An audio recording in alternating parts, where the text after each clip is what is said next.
Notre série du week-end à présent, les petits plats dans l'écran. Le principe est simple, un produit de saison, un producteur et une recette pour vous donner envie de passer en cuisine. Aujourd'hui, nous allons dans le Gard, à la redécouverte de la grenade. Voyez ce reportage d'Anne Domy et de Christelle Chabot. Elle crève l'écran. Avec son rouge baiser, difficile de lui résister. La grenade, ce petit grain de folie qui avait presque disparu de nos vergers. Après un siècle d'absence, elle signe son grand retour en France. Une petite pépite culinaire qui devrait faire fondre vos papilles. Il y a du plaisir, ça croque, c'est mou, c'est sucré. Et en plus, c'est vrai que c'est très bon pour la santé, donc on ne va pas s'en priver.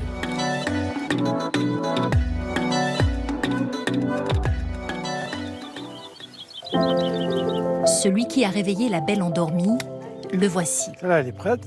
Il y a 15 ans, à quelques années de la retraite, cet ancien cadre commercial s'est lancé un défi de taille. Relancer la culture de la grenade française, qui avait totalement disparu. Oui, c'est un pari fou. Mais lorsque vous êtes à 5 ans de la retraite, je me voyais mal rester les bras ballants. Et c'est comme ça que j'ai fait des études sur différents produits. Et c'est la grenade que j'ai retenue. Parce que c'est un fruit qui m'a envoûté, entre guillemets, et elle me le rend bien. Jean-Claude Perretot a planté 12 000 arbres dans ses vergers. Une production annuelle d'environ 35 tonnes. La récolte ne dure qu'un mois et elle demande d'avoir tous ses sens en éveil. Donc, une astuce pour savoir si elle est mûre, on y tape dessus. Donc on a ce son métallique. Et ce son, ça veut dire que le fruit est bon à manger, tout simplement.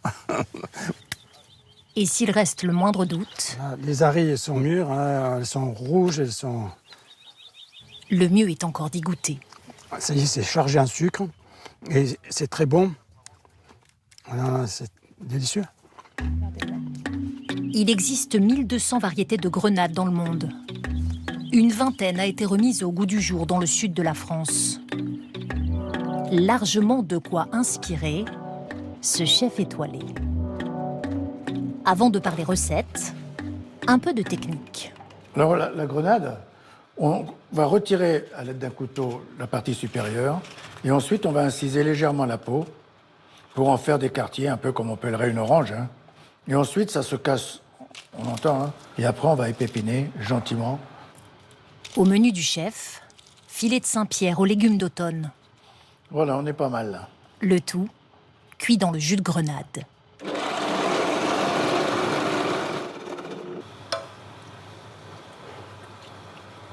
Oh, c'est du miel, magnifique.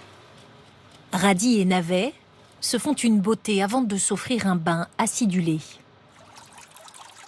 Sur le feu, la grenade sort le grand jeu, la vie en rose. Déjà, ça va les colorer, ça va leur apporter un peu de sucrosité dessus. Et là, justement, le jus de grenade va apporter au navet, qui est toujours souvent amer, ça va lui passer un peu son goût, et ça va être superbe. On va vous faire une confidence. Ça sent très bon. Alors, on va dresser cette assiette. La petite touche finale, on va venir agrémenter l'assiette avec un petit peu de jus de grenade.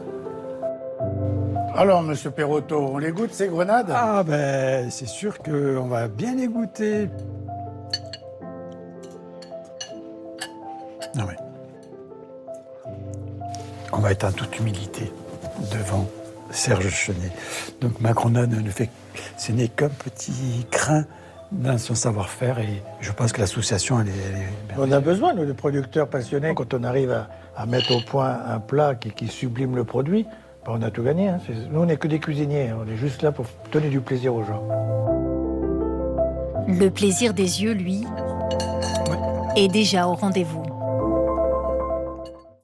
Et on va rester à table en somme avec